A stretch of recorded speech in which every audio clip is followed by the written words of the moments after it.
Il y a peut-être des choses dans votre vie que vous avez envie d'attirer, de manifester dans votre quotidien et vous savez pas trop comment vous y prendre. Eh bien, on va parler de ça aujourd'hui et du pouvoir de l'intention.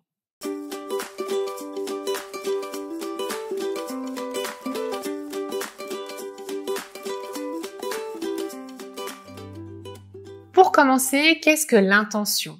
Et comment moi, j'aimerais vous la définir aujourd'hui?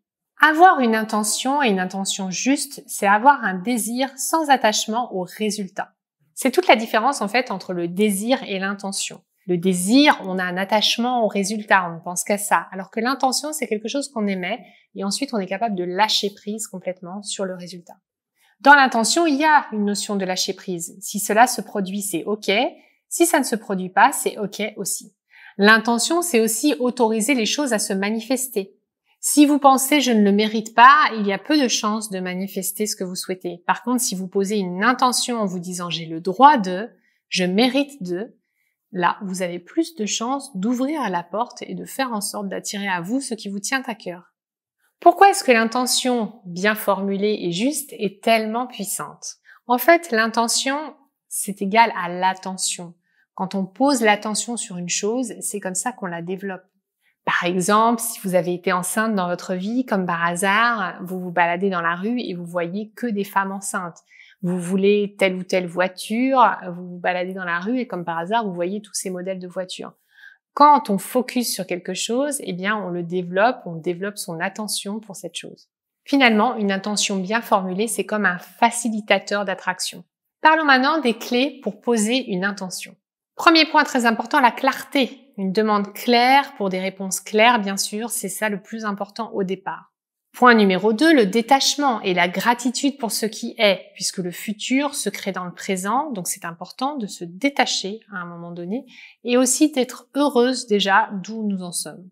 Troisième clé, la patience, se laisser surprendre par la vie et profiter bien sûr des résultats que vous allez obtenir.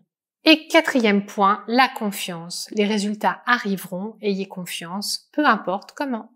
Alors, est-ce que vous avez déjà essayé de poser une intention dans votre vie? Est-ce que vous avez déjà essayé d'attirer à vous, avec votre esprit, avec votre conscience, avec cette dimension spirituelle qui est la vôtre, les choses que vous avez envie d'avoir, d'être ou de faire dans votre vie? Si vous n'avez jamais essayé, je vous invite à pratiquer le scepticisme constructif. C'est-à-dire de tester, même si vous n'y croyez pas, et de prendre le temps de voir les résultats en ayant un état d'esprit ouvert et en sortant du jugement.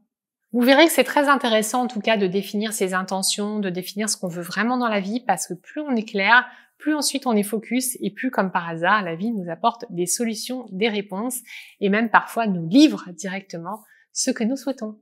J'ai personnellement dans ma vie plein d'exemples de moments où j'ai souhaité quelque chose, où j'ai émis une intention et où je l'ai obtenu.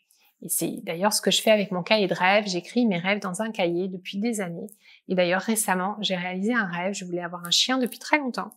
Et il y a eu une sorte de conjonction là, de choses qui se sont passées dans ma vie où tout à coup, j'ai eu l'opportunité d'avoir un chien. Et j'ai donc foncé. Et c'est parfait parce que du coup, aujourd'hui, j'ai un chien et je suis très très contente de réaliser ce rêve que j'ai depuis toute petite. Donc, parfois dans la vie, il y a comme ça des circonstances qui se passent et qui font que vous avez l'opportunité de réaliser un rêve. Mais pour ça, votre rêve, il a besoin d'être clair, il a besoin d'être vivant en vous. Et c'est pour ça que moi, j'écris régulièrement mes rêves, je regarde régulièrement aussi les rêves que j'ai écrits pour pouvoir au fur et à mesure les réaliser, puisque c'est aussi le sens de ma vie. Et c'est toujours un grand plaisir de cocher mes rêves. Parce que quand je l'ai réalisé, je mets une petite croix comme ça et je mets done pour dire fait en anglais et je mets la date à laquelle mon rêve a été fait. Et c'est génial aussi pour mes enfants qui connaissent mon cahier de rêve, qui l'épluchent régulièrement et qui ont toujours du plaisir à voir que j'ai réalisé des rêves. Ça les inspire et ils ont maintenant aussi leur propre cahier de rêve et ils réalisent aussi leurs rêves au fur et à mesure en mettant aussi leur petit check à chaque fois que c'est fait. Et finalement, c'est des belles valeurs à transmettre aussi à vos enfants et à votre famille. Abonnez-vous à ma chaîne en cliquant sur les liens qui sont en dessous de la vidéo. Vous pouvez aussi cliquer sur la cloche pour être notifié des futures vidéos qui seront publiées. Je vous dis à très bientôt pour la suite et n'oubliez pas, vous méritez d'être en bonne santé, en pleine forme, dans votre assiette, dans vos baskets, dans votre tête pour réaliser la vie de vos rêves. À très bientôt.